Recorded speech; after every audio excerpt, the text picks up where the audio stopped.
je t'appelle, toi qui es mon protecteur, ne me quitte pas, ne m'abandonne pas, Dieu mon sauveur. Au nom du Père et du Fils et du Saint-Esprit, Amen. la grâce de Jésus-Christ notre Seigneur, l'amour de Dieu le Père et la communion de l'Esprit Saint soient toujours avec vous. Et avec votre esprit. Bienvenue, chers frères et sœurs, à la célébration de la Sainte Eucharistie en ce 11e dimanche du temps ordinaire. Bienvenue une fois de plus à la table du Seigneur. Le Seigneur nous invite à communier avec lui. Il nous invite à sa présence. Quelle grâce, quelle merveille pouvoir communier avec le Seigneur. Quelle grâce, quelle merveille de faire partie de la table de notre Dieu. Dieu t'invite pour que tu puisses communier avec lui et recevoir la consolation dont tu as besoin, recevoir l'amour, l'expérience de l'amour dont tu as besoin. Quand tu vis tes moments de difficulté, le Seigneur est là pour te consoler. Viens à sa table, viens à sa présence. Prions avec Chantal, le payant qui demande au Seigneur le repos éternel de l'âme de sa grande sœur Niki. Jocelyne Choloun et les enfants Gilles et Thierry demandent au Seigneur le repos éternel de l'âme de Georges Choloun. Désolé si j'ai mal prononcé cette parole, ce nom. Préparons-nous à célébrer dignement le mystère de l'Eucharistie. Devant le Seigneur humblement, demandons pardon pour nos péchés, pour nos fautes.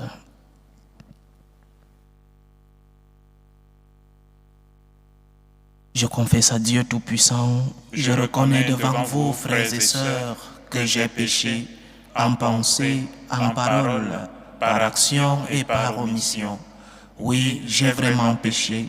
C'est pourquoi je supplie la bienheureuse Vierge Marie, les anges et tous les saints, et vous aussi, frères et sœurs, de prier pour moi, le Seigneur notre Dieu. Que Dieu Tout-Puissant nous fasse miséricorde, qu'il nous pardonne nos péchés et nous conduise à la vie éternelle. Amen. Seigneur, prends pitié. Seigneur, prends pitié. Ô Christ, prends pitié. Ô Christ, prends pitié. Seigneur, prends pitié. Seigneur, prends pitié. Gloire à Dieu au plus haut des cieux et paix sur la terre aux hommes qu'il aime. Nous te louons, nous te bénissons, nous t'adorons, nous te glorifions, nous te rendons grâce pour ton immense gloire. Seigneur Dieu, Roi du ciel, Dieu le Père Tout-Puissant, Seigneur Fils unique Jésus-Christ, Seigneur Dieu, Agneau de Dieu, le Fils du Père, toi qui enlèves les péchés du monde, prends pitié de nous.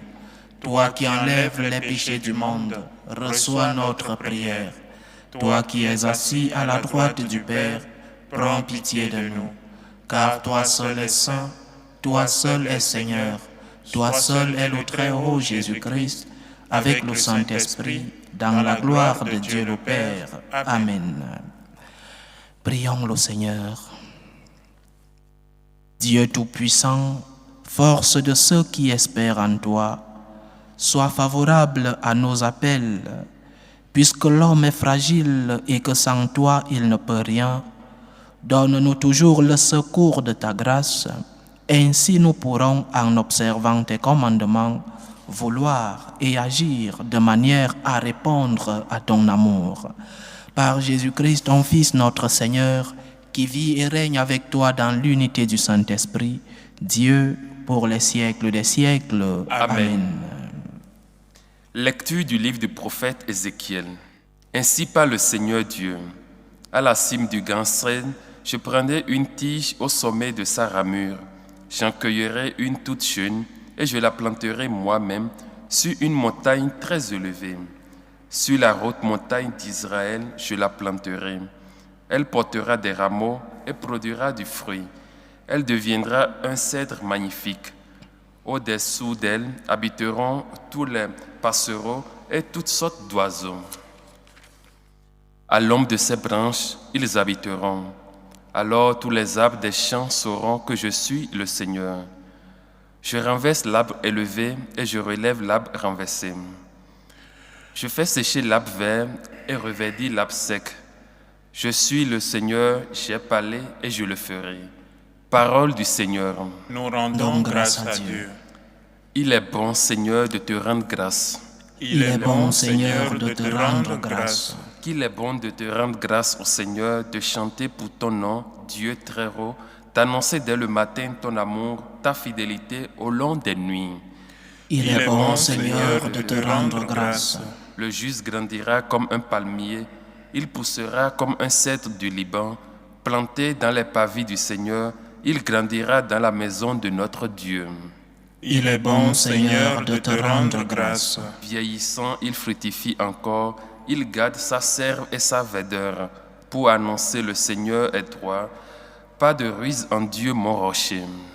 Il est Il est bon, bon, Seigneur, de te rendre grâce.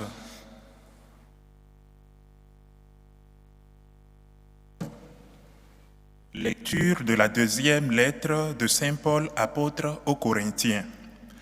Frères, nous gardons toujours confiance, tout en sachant que nous demeurons loin du Seigneur, tant que nous demeurons dans ce corps.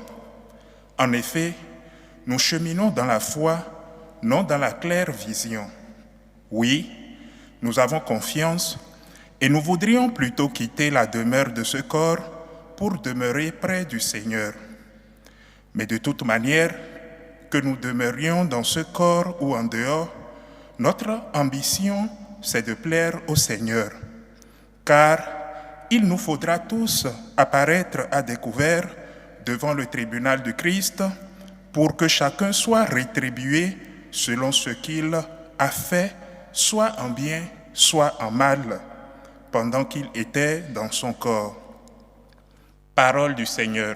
Nous rendons grâce à Dieu. Alléluia, Alléluia, Alléluia. Alléluia, Alléluia, Alléluia. La semence est la parole de Dieu. Le semeur, c'est le Christ. Celui qui le trouve demeure pour toujours. Alléluia, Alléluia, Alléluia.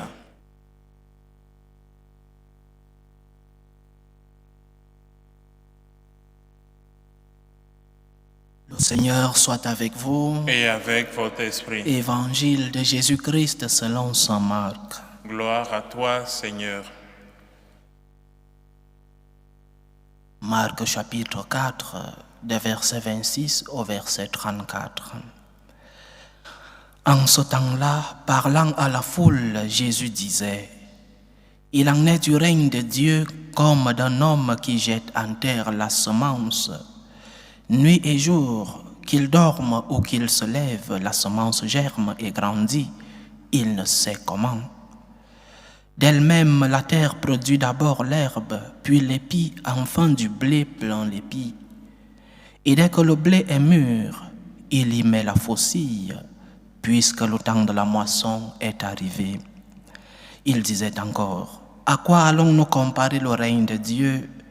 Par quelle parabole pouvons-nous le représenter? Il est comme une graine de moutarde. Quand on la sème en terre, elle est la plus petite de toutes les semences.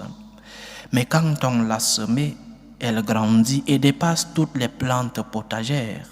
Et elle étend de longues branches, si bien que les oiseaux du ciel peuvent faire leur nid à son ombre. » Par de nombreuses paraboles semblables, Jésus leur annonçait la parole dans la mesure où ils étaient capables de l'entendre. Il ne leur disait rien sans parabole, mais il expliquait tout à ses disciples en particulier. Acclamons la parole de Dieu. Louange à toi, Seigneur Jésus. Il est bon, Seigneur, de te rendre grâce. Avons-nous prié dans le psaume? Il est bon, Seigneur, de te rendre grâce. Nous disons dans une autre partie de la messe, il est juste et bon, Seigneur, de te rendre grâce. La gratitude, la reconnaissance est bonne. Elle est bonne pour nous, dans notre relation avec Dieu. Un cœur reconnaissant, un cœur plein de gratitude, c'est un cœur qui plaît à Dieu. C'est un cœur qui ne voit pas seulement le mal dans la vie, mais qui sait voir, même dans ce mal, la main de Dieu. La gratitude, c'est faire justice à Dieu. Il est juste et bon de te rendre grâce. La justice que nous faisons à Dieu, c'est d'avoir des cœurs pleins de reconnaissance, des cœurs pleins de gratitude. J'introduis cette méditation avec cette gratitude, avec ce concept de la gratitude comme franciscain de Marie, missionnaire de la gratitude. Parce que cette semaine, j'ai vécu des moments particuliers de gratitude. Donc, comme vous savez tous, j'ai fêté 2 ans d'ordination presbytériale et j'ai reçu tant de messages de gratitude que je me suis demandé, en me posant la question avec ce terme comme on m'appelle dans mon village, mais ce petit prêtre, que fait-il d'extraordinaire? Oui, il est juste et bon de rendre grâce au Seigneur. Il est juste et bon de te rendre grâce au Seigneur parce que la gratitude purifie nos cœurs. Parce que la gratitude, chers frères et sœurs, la reconnaissance nous met en communion avec Dieu. Un cœur plein de gratitude, c'est un cœur qui plaît à Dieu. Comme missionnaire de la gratitude que je suis, vivre cette spiritualité, c'est la plus grande chose qui m'est arrivée dans la vie, vivre la spiritualité de la gratitude. Cette spiritualité que nous transmettons à travers ce que nous appelons les écoles de gratitude en ligne, où nous envoyons des formations et des thèmes pour que les laïcs aussi puissent jouir de cette spiritualité de l'âme. Une spiritualité qui purifie nos cœurs, une spiritualité qui nous fait voir que Dieu a fait le premier pas vers nous et que nous devons lui donner une réponse, comme nous avons lu dans la première lecture d'aujourd'hui. Nous devons une réponse à Dieu. Nous devons une réponse d'amour à notre Seigneur. Pas peut-être l'amour que le Seigneur mérite de trouver en nous, parce que notre amour n'est pas proportionnel à l'amour de Dieu. L'amour de Dieu est si grand et infini. Mais donnons à Dieu ce que nous avons comme amour. Faisons un effort de lui donner la réponse qu'il mérite de trouver en nous. C'est un droit de Dieu de trouver en nous des cœurs pleins d'amour. Comme je le dis toujours, pour un chrétien, aimer n'est pas une option. Aimer Dieu et aimer le prochain n'est pas une option.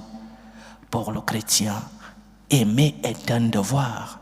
Et aimer, c'est un droit de Dieu. Dieu a le droit de trouver en toi un cœur plein d'amour, un cœur plein de gratitude, un cœur plein de reconnaissance. Ceci dit, entrons dans l'évangile d'aujourd'hui. Jésus parle beaucoup de fois de ce qu'il voit dans son église. Dans cette église qui était encore si petite, les 12 apôtres et quelques personnes qui le suivaient, les disciples. Et lorsqu'il parle de son église, il utilise toujours des exemples, des paraboles, des petites choses, mais des petites choses qui donnent du goût, qui donnent de la splendeur aux grandes choses. Il parlera, par exemple, du sel, une pincée de sel qui donne du goût à la sauce. Il parlera de la levure, une pincée de levure qui fait croître la pâte. Il parle aujourd'hui de la graine de moutarde qui devient un grand arbre. Et le Seigneur nous dit cela pour nous faire comprendre que son Église n'est pas préoccupée par la quantité des fidèles. Le Seigneur ne s'est jamais préoccupé de la quantité. Il s'est toujours préoccupé de la qualité de ses fidèles. Il nous a dit dans une autre partie, vous êtes le sel de la terre. Mais si ce sel ne donne pas du goût à la sauce, avec quoi le salera-t-on? Si ce sel perd sa saveur, avec quoi le salera-t-on? Donc, la qualité de notre foi, la qualité de notre relation avec Dieu est ce qui va changer le monde dans lequel nous vivons. Il ne suffit pas d'être très nombreux. La minorité est ce qui donne un goût. Une minorité fidèle, une minorité qui ne perd pas ses principes, une minorité qui paye le prix de la minorité mais pas n'importe quel prix, chers frères et sœurs. N'accepte pas de payer n'importe quel prix pour que l'Église soit plus grande. Non, le Seigneur nous enseigne que la minorité, c'est ce qui donne du goût à la sauce, une pincée de sel, une pincée de levure dans la pâte. Donc, la minorité que nous sommes, la minorité qui était cette Église naissante, mais cette minorité que dans certaines parties du monde, nous sommes déjà. Moi qui prêche depuis l'Europe, je vois la minorité de l'Église catholique. Nous sommes minoritaires. Dans d'autres parties, non. Il y a encore une grande majorité de l'Église chrétienne catholique. Mais dans d'autres parties, nous sommes minoritaires. Mais n'ayons pas peur d'être minoritaires. Ayons plutôt peur d'être une minorité qui n'a pas de goût. Une minorité qui n'est pas lumière, une minorité qui n'est pas fidèle. Et cette minorité n'est pas fidèle lorsqu'elle s'est adaptée au monde, lorsqu'elle a payé n'importe quel prix. Et dans la vie, nous payons tous un prix. Dans tout ce que nous faisons dans la vie, il y a un prix à payer. Tu as décidé d'avoir une famille, mais le prix à payer, c'est de consacrer ton temps à la famille, à l'éducation de tes enfants, pour qu'ils puissent recevoir les principes que tu as reçus et la foi que tu as reçue de tes parents, pour qu'ils puissent aussi, eux, dans le futur, être des modèles dans la société. Tu as décidé d'être médecin, alors le diplôme de médecin ne te sera pas donné gratuitement. Tu dois faire un sacrifice, tu dois payer un prix pour être médecin, pour avoir le diplôme de médecin. Et dans tout ce que nous faisons, il y a un prix à payer. Mes chers frères et sœurs, pas n'importe quel prix. Ne payons pas n'importe quel prix pour être ce que nous voulons être. La fin ne justifie pas les moyens. Quels sont les moyens que nous utilisons? Si nous utilisons de mauvais moyens, alors la fin, aux yeux de Dieu, est une mauvaise fin. Ne payons pas, n'accepte pas de payer n'importe quel prix dans ta vie.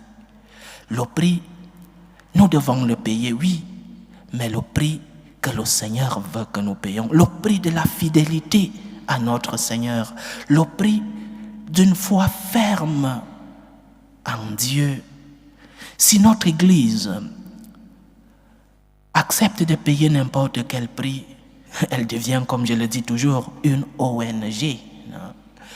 Si notre Église accepte de s'adapter au monde, si notre Église accepte de se taire devant certaines idéologies de notre monde, elle n'est plus une Église fidèle au Christ, elle n'est plus lumière du monde, elle n'est plus celle de la terre, elle a payé n'importe quel prix. Et une Église qui accepte de s'accommoder au monde, une Église qui se tait devant certaines idéologies, n'est pas l'Église du Christ. Je suis désolé, elle n'est pas l'Église du Christ. L'Église est née pour être lumière du monde et sel de la terre. Et le sel donne de la saveur à la sauce. La lumière vient rompre les ténèbres. Mais lorsque nous ne sommes plus lumière, nous entrons dans les ténèbres et nous vivons dans ce qu'on appelle aujourd'hui le politiquement correct, c'est-à-dire que la majorité dise ce qui est vrai. Parfois, cette majorité n'est pas si majorité que ça, parce que nous savons tous le rôle des moyens de communication. Nous savons tous que ce qu'on nous dit, que c'est la majorité, n'est pas toujours ça. Nous le savons tous. Mais parfois, nous sommes entrés dans le politiquement correct, que ce que dit la majorité est vrai. Nous avons payé n'importe quel prix. Nous avons tourné le Dieu à la fidélité au Seigneur. Et cela, comme Église, mais aussi individuellement. Quel est le prix que tu payes pour éduquer tes enfants? Tu acceptes que c'est l'État, la société qui transmettent des valeurs à tes enfants. Tu as démissionné dans l'éducation de tes enfants et après nous nous plaignons que nos enfants ne nous écoutent pas. Après nous nous plaignons que nos enfants sont entrés dans des couloirs pas très corrects. Mais qu'as-tu fait? qu'as-tu fait de l'éducation de tes enfants? Tu as payé n'importe quel prix. Tu as accepté que c'est la société qui éduque tes enfants, que ce soit les réseaux sociaux qui éduquent tes enfants. Tu as démissionné dans ta tâche de parent à la maison. Tu n'as pas voulu payer le prix, le sacrifice d'être à la maison et de transmettre une éducation des principes chrétiens, des principes que toi tu as reçus. Tu n'as pas accepté de payer le prix, le sacrifice de ton temps, le temps que tu donnes à ta famille, comme père de famille. Tu as refusé de payer le prix et tu as fait que ce soit la société, les réseaux sociaux, les idéologies qui éduquent tes enfants. Et nous voyons la jeunesse, l'adolescence aujourd'hui, nous la voyons en perte de repère. Pourquoi? Parce que nous n'avons pas accepté de payer le prix d'être à la maison avec nos enfants, le prix de transmettre des valeurs à nos enfants, le prix d'être témoin. Le pape Saint Paul VI disait que le monde n'a plus besoin de maîtres. Le monde n'a plus besoin de maîtres. Et cela, nous sommes encore dans les années 1950. Le monde n'a plus besoin de maîtres. Le monde a besoin des témoins. Et tu es témoin lorsque par ton exemple, tu es lumière du monde, tu es celle de la terre. Tu es une semence, tu es cette graine de moutarde. Lorsque par ton témoignage, par tes œuvres, par tes actions, lorsque tu essaies de transmettre par ta vie ces principes que tu as reçus, nous avons démissionné de nos responsabilités. Nous avons laissé que ce soit d'autres personnes qui éduquent nos enfants. Et cela, nous le payons chez nous. Nous le payons dans nos enfants. Combien de fois je reçois des parents en paroisse et même vous qui me suivez en ligne par vos messages, mon enfant a laissé de croire en Dieu, il ne va plus à l'église. Mon enfant est devenu une autre personne. Je ne reconnais plus l'enfant que j'ai éduqué. Comment l'as-tu éduqué? Comment as-tu contrôlé son éducation? As-tu payé le prix? Le prix de ton temps d'être à la maison, le prix de transmettre des valeurs à ces enfants qui, peut-être parce que nous sommes entrés dans un monde d'une liberté qui est devenue libertinage. Tout aujourd'hui, c'est scandale. Essayer d'éduquer ses enfants dans la droititude avec fermeté, c'est un scandale. Le droit des enfants, mais le droit de mes enfants. Mais bon, ne démissionnons pas, nous devons être celles de la terre, comme Église en général. L'Église a été conçue par notre Seigneur pour qu'elle soit justement ce que le Seigneur dit aujourd'hui dans l'Évangile, cette graine de moutarde où viennent s'abriter les animaux, cette graine de moutarde qui devient un arbre et sous cet arbre viennent s'abriter, sous la sombre de cet arbre viennent s'abriter ceux qui ont besoin de consolation. Si l'Église ne console plus, si l'Église est entrée dans le politiquement correct, alors elle n'est plus lumière du monde. Alors les jeunes, vers qui vont-ils? Vers les influenceurs, ceux qui ont beaucoup de likes dans les réseaux sociaux. Et l'Église, nous comme membres de cette Église, membres du corps mystique de Jésus-Christ, nous sommes aussi responsables par notre témoignage, par nos actions, par notre fermeté, par notre foi.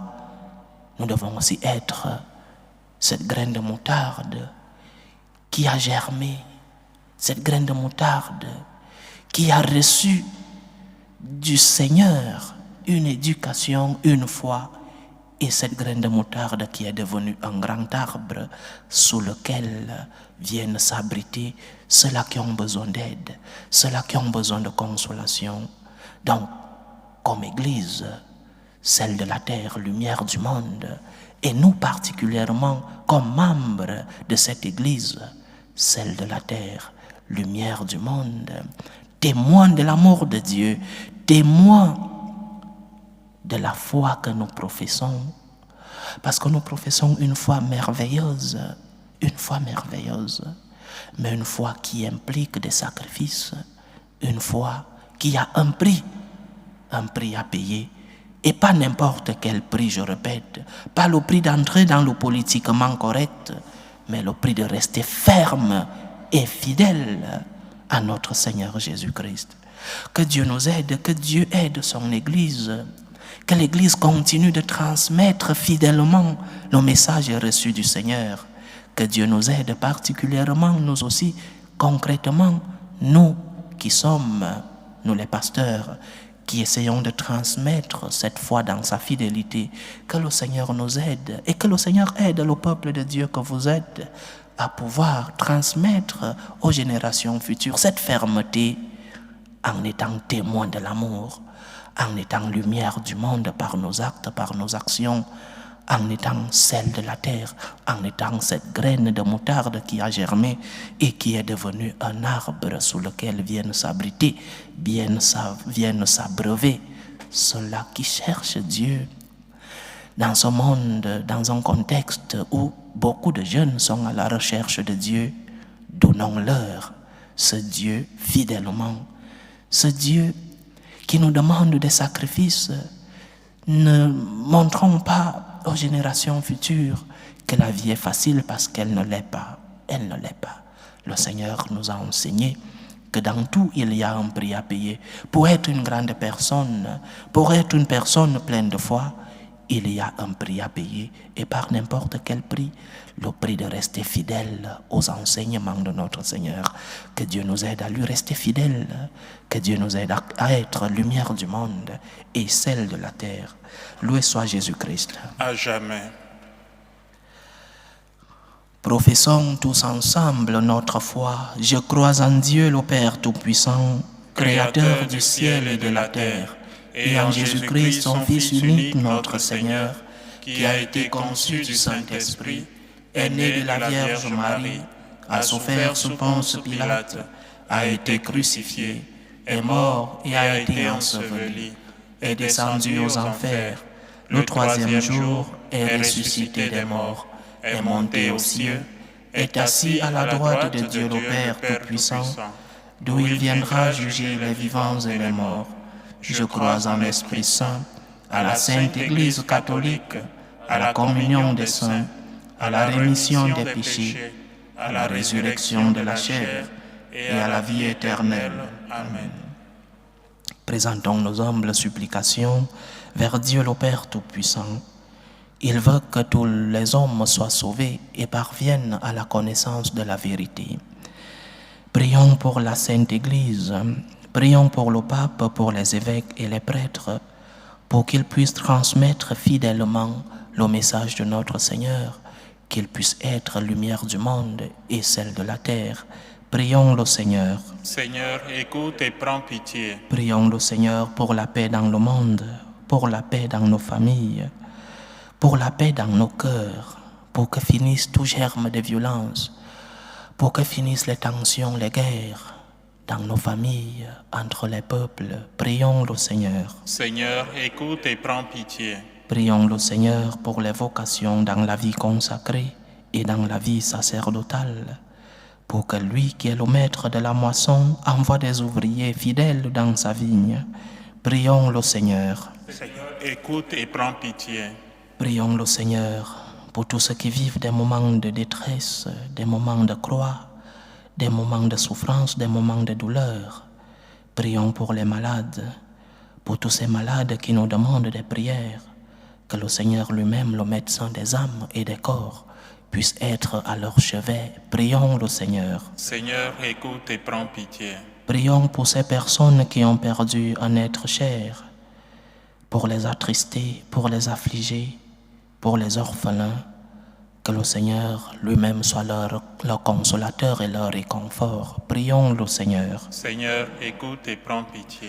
Pour nous tous ici rassemblés, pour tous ceux qui nous suivent à travers ce canal, pour toutes nos intentions de prière, pour la réalisation de nos projets, que le Seigneur nous remplisse de sa présence, mais surtout qu'il nous aide par notre témoignage à être celle de la terre, le sel qui donne du goût, lumière du monde, la lumière qui vient enseigner au monde ce que le Seigneur lui-même nous a enseigné.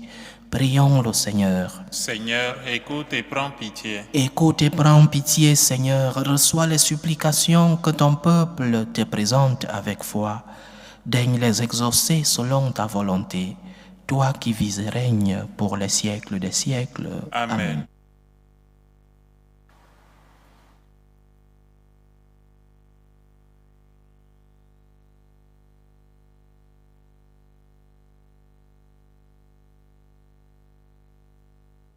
Tu es béni, Seigneur, Dieu de l'univers. Nous avons reçu de ta bonté le pain que nous te présentons, fruit de la terre et du travail des hommes. Il deviendra pour nous le pain de la vie. Béni soit Dieu maintenant et toujours. Tu es béni, Seigneur, Dieu de l'univers. Nous avons reçu de ta bonté le vin que nous te présentons, fruit de la vigne et du travail des hommes. Il deviendra pour nous le vin du royaume éternel. Béni soit Dieu maintenant et toujours.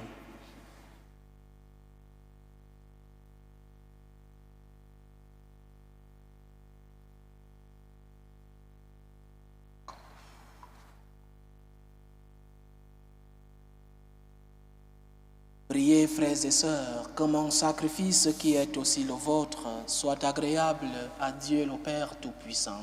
Que le Seigneur reçoive de vos mains ce sacrifice à la louange et à la gloire de son nom, pour notre bien et celui de toute l'Église. Seigneur Dieu, tu donnes à notre humanité la nourriture qui fortifie et le sacrement qui renouvelle. Nous t'en prions. Fais que ton secours ne manque jamais à nos corps et à nos esprits. Par Jésus-Christ, ton Fils, notre Seigneur, qui vit et règne avec toi dans l'unité du Saint-Esprit, Dieu, pour les siècles des siècles. Amen. Le Seigneur soit avec vous. Et avec votre esprit, Élevons notre cœur. nous le tournons vers le Seigneur. Rendons grâce au Seigneur notre Dieu. Cela est juste et bon. Vraiment, il est juste et bon pour ta gloire et notre salut de t'offrir notre action de grâce toujours et en tout lieu, Seigneur Père très saint, Dieu éternel et tout-puissant. Dans ta miséricorde, tu as tellement aimé le monde que tu nous as envoyé le Rédempteur. Tu l'as voulu à notre ressemblance, en toutes choses à l'exception du péché, afin d'aimer en nous ce que tu aimais en lui. Des dons que nous avions perdus par la désobéissance du péché, nous les retrouvons par l'obéissance de ton Fils. C'est pourquoi, avec les anges et tous les saints, nous te louons, Seigneur, et nous exultons de joie en proclamant « Saint, Saint, Saint, le Seigneur Dieu de l'univers, le ciel et la terre sont remplis de ta gloire. Hosanna au plus haut des cieux.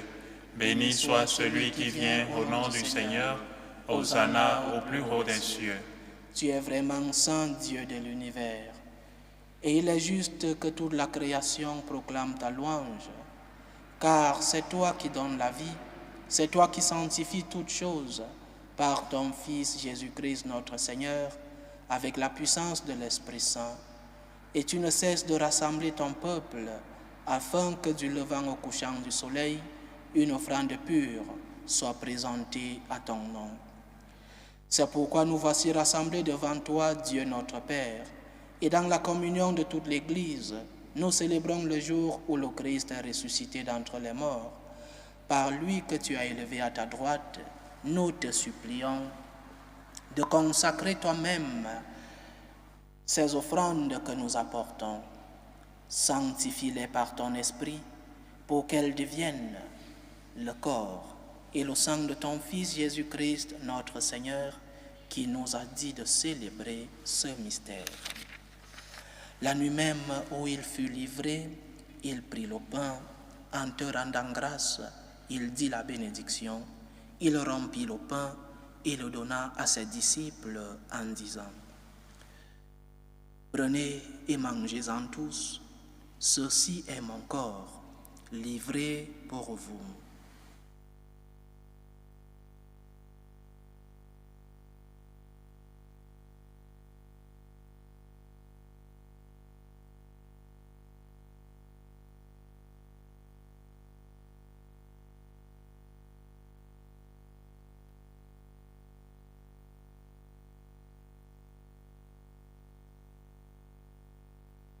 De même, après le repas, il prit la coupe. En te rendant grâce, il dit la bénédiction et donna la coupe à ses disciples en disant: Prenez et buvez-en tous, car ceci est la coupe de mon sang, le sang de l'alliance nouvelle et éternelle, qui sera versé pour vous et pour la multitude en rémission des péchés. Vous ferez cela en mémoire de moi.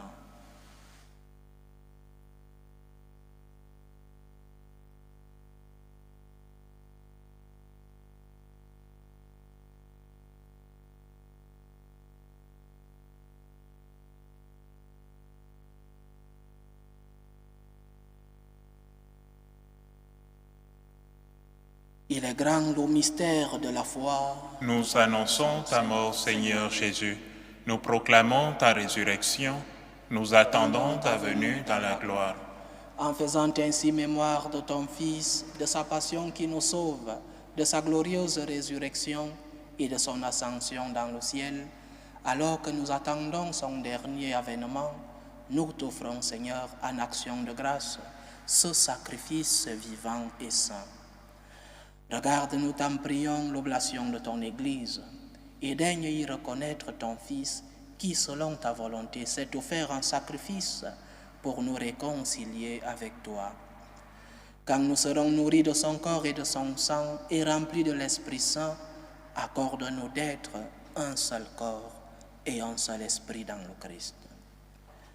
Que l'Esprit Saint fasse de nous une éternelle offrande à ta gloire, pour que nous obtenions un jour l'héritage promis avec tes élus, en premier lieu, la bienheureuse Vierge Marie, Mère de Dieu, avec Saint Joseph son époux, les bienheureux apôtres, les glorieux martyrs, Saint Carlos Acutis et tous les saints qui ne cessent d'intercéder auprès de toi et nous assurent de ton secours. Et maintenant, nous te supplions, Seigneur, par le sacrifice qui nous réconcilie avec toi, étends au monde entier le salut et la paix. Affermis ton Église en pèlerinage sur la terre, dans la foi et la charité, en union avec ton serviteur, le pape François, notre évêque José, l'ensemble des évêques, les prêtres, les diacres et tout le peuple que tu as racheté. Écoute en ta bonté les prières de ta famille que tu as voulu rassembler devant toi. Dans ta miséricorde, ramène à toi, Père très aimant, tous tes enfants dispersés. Pour nos frères et sœurs défunts, pour Niki et Georges Choloun, et pour tous ceux qui ont quitté ce monde et trouvent grâce devant toi, nous te prions.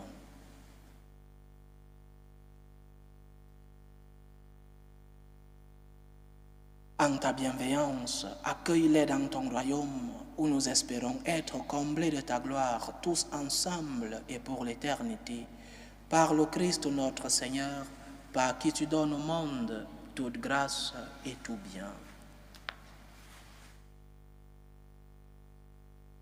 Par lui, avec lui et en lui, à toi, Dieu le Père Tout-Puissant, dans l'unité du Saint-Esprit, tout honneur et toute gloire, pour les siècles des siècles. Amen.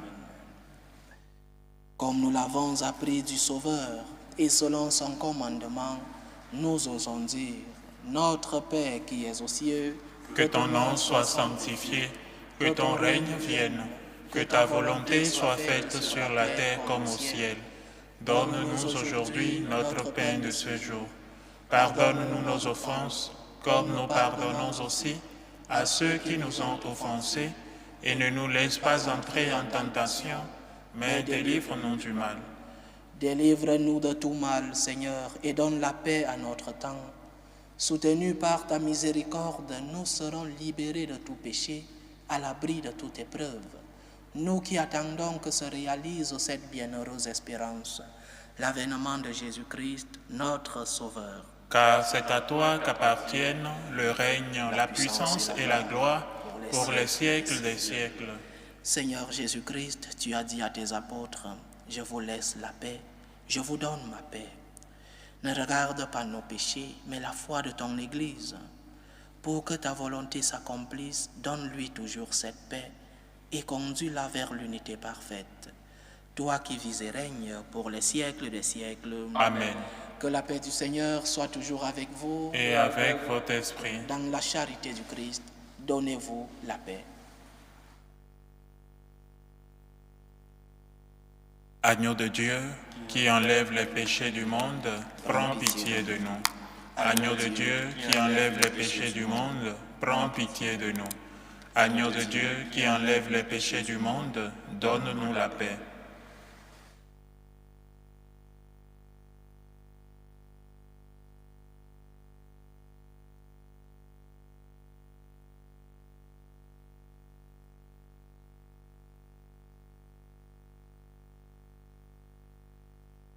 Voici l'agneau de Dieu. Voici celui qui enlève les péchés du monde. Heureux les invités au repas des noces de l'agneau. Seigneur, je ne suis pas digne de te recevoir, mais dis seulement une parole et je serai guéri. Que le corps et le sang du Christ nous gardent pour la vie éternelle. Amen.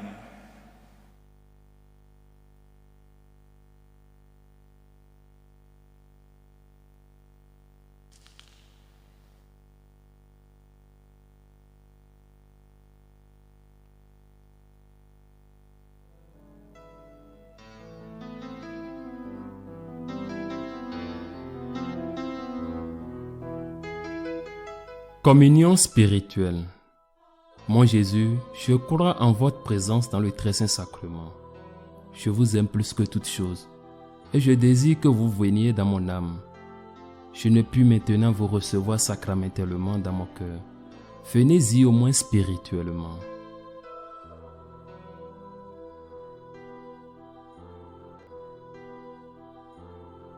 Je vous embrasse comme si vous étiez déjà venu et je m'unis à vous tout entier. Ne permettez pas que j'aie jamais le malheur de me séparer de vous. Amen. Méthode de prière des franciscains de Marie. Jésus, je te fais confiance. Je t'aime. Je t'adore. Je te remercie. Je te demande pardon. Je te demande des grâces. Je m'offre à toi comme Marie. Amen.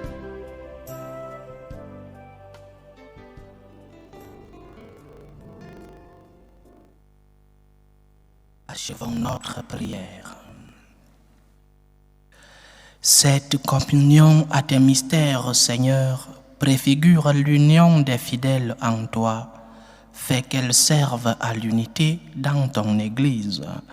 Par Jésus-Christ, ton Fils, notre Seigneur, qui vit et règne avec toi dans l'unité du Saint-Esprit, Dieu, pour les siècles des siècles. Amen. Le Seigneur soit avec vous. Et avec votre esprit. Que Dieu Tout-Puissant vous bénisse, le Père, le Fils et le Saint-Esprit. Amen. Allez dans la paix du Christ. Nous rendons grâce à Dieu. Demandons l'intercession de notre Mère, la Sainte Vierge Marie, pour la paix dans nos familles, pour que règne la paix et la réconciliation dans nos cœurs. Prions notre Mère. Salut, ô Reine, Mère de miséricorde, notre vie, notre douceur, notre espérance, salut. Nous crions vers toi, enfant d'Ève exilée. Vers toi nous soupirons, gémissant et pleurant, dans cette vallée de larmes. Ô toi, notre avocate, tourne vers nous ton regard miséricordieux, et après cet exil, montre-nous Jésus, le fruit béni de tes entrailles. Ô clémente, ô miséricordieuse, ô douce Vierge Marie, Amen. Priez pour nous, Sainte Mère de Dieu, afin que nous soyons rendus dignes des promesses du Christ.